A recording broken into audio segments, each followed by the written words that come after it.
শিক্ষক নিয়োগ মামলার আজ রায়দান ছিল। কলকাতা হাইকোর্টের পক্ষ থেকে যে রায়দান করা হয়েছে তাতে প্রায় 25,000-এরও বেশি শিক্ষকের এবং শিক্ষাকর্মীর তাদের চাকরি গিয়েছে এবং তার সঙ্গে সঙ্গে আদালতের পক্ষ থেকে বলা হয়েছে যে অতিরিক্ত যে শূন্য পদের বন্দোবস্ত করে চাকরি দেওয়া হয়েছিল তাদেরও চাকরি যাবে এবং তাদেরকে 4 সপ্তাহের মধ্যে তারা যতদিন চাকরি করছে সেই টাকা ফেরত দিতে হবে সুদ সমেত। এবং এই ঘোষণার পরেই রাজ্যের মুখ্যমন্ত্রী মমতা বন্দ্যোপাধ্যায় তিনি প্রতিক্রিয়া দিয়েছেন। আজ উত্তর দিনাজপুরের চাকুলিয়ায় তাঁর জনসভা ছিল, সেই জনসভার মঞ্চ থেকে এই বিচার ব্যবস্থাকে নিশানা করেছেন রাজ্যের মুখ্যমন্ত্রী মমতা বন্দ্যোপাধ্যায়। তাঁর সরাসরি অভিযোগ এই রায় বেআইনি, এই রায় বেআইনি বলেই অভিহিত করেছেন মুখ্যমন্ত্রী মমতা বন্দ্যোপাধ্যায়। কি বলেছেন তিনি শোনাবো। অন্য লোকে পিল করলে দেবে তাকে কিল, আর বিজেপি ফিল করলে ব্যাস, বিজেপি ফিল করলে বেল, অন্য কেউ ফিল করলে জেল। এই তো হয়ে গেছে এখানকার এই অবস্থা। আজ নয়, দীর্ঘদিন ধরে চলছে।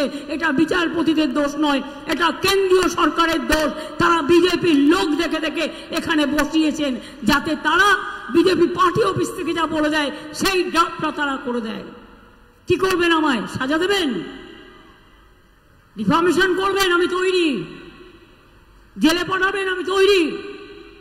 কারণ মানুষের কথা বলবার জন্য আমায় যদি শাস্তিও নিতে হয় আমি মাথা পেতে নেব, কিন্তু তবু মনে রাখবেন পরিবার যদি বিপদে পড়ে তার পাশ থেকে আমি সরে দাঁড়াবো না।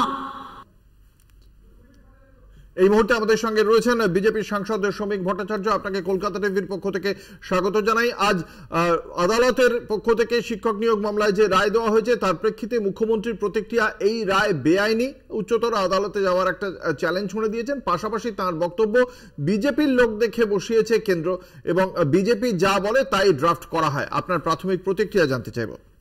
আমরা তো সকাল থেকেই মুখ্যমন্ত্রী পদত্যাগ দাবি করছি, কারণ এই অব্যবস্থার জন্য সম্পূর্ণ দায়ী হচ্ছে তৃণমূল কংগ্রেস। যেদিন পার্থ চট্টোপাধ্যায়ের বিরুদ্ধে প্রথম অভিযোগের আঙুল ওঠে সেদিন ফিরহাদ হাকিম বলেছিলেন যেটা যৌথ দায়িত্ব, কালেকটিভ রেসপন্সিবিলিটি। যদি ভুল হয়ে থাকে সেটা আমাদের সকলের ভুল। সকলের ভুল মানে ক্যাবিনেটের ভুল, আর ক্যাবিনেটের মাথা হচ্ছে আমাদের রাজ্যের মুখ্যমন্ত্রী। আজকে এই যে এতগুলো পরিবার অনিশ্চয়তার মধ্যে চলে গেল, আজকে কেউ বিয়ে করেছে, কেউ লোন নিয়ে বাড়ি কিনেছে, কেউ স্কুটার কিনেছে, কি হবে তাদের? যারা বেআইনি ভাবে বাজারে চাকরি কিনে নিয়েছেন আলু পটলের মতো, তাদের পরিণতি এটা হওয়ারই ছিল, সেটা হচ্ছে।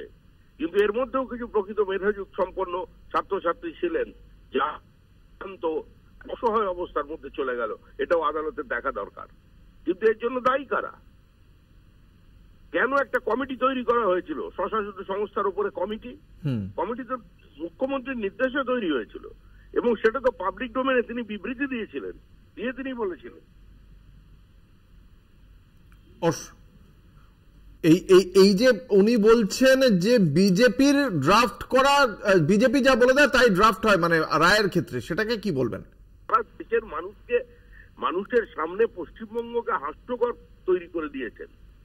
উনি কি বলছেন আর কি বলছেন না, এটা কি আজকের দিনে আর জনমনে কোনো প্রতিষ্ঠা রাখে? ওনার কোনো আদালতের রায় পছন্দ নাই হতে পারে, যারা পরীক্ষার চাকরি হারাতে দায়ী হতে পারে, যে কোনো মানুষের মনে হতে পারে। উচ্চতর আদালতের দরজা তার জন্য খোলা, কিন্তু কতবার যাবেন?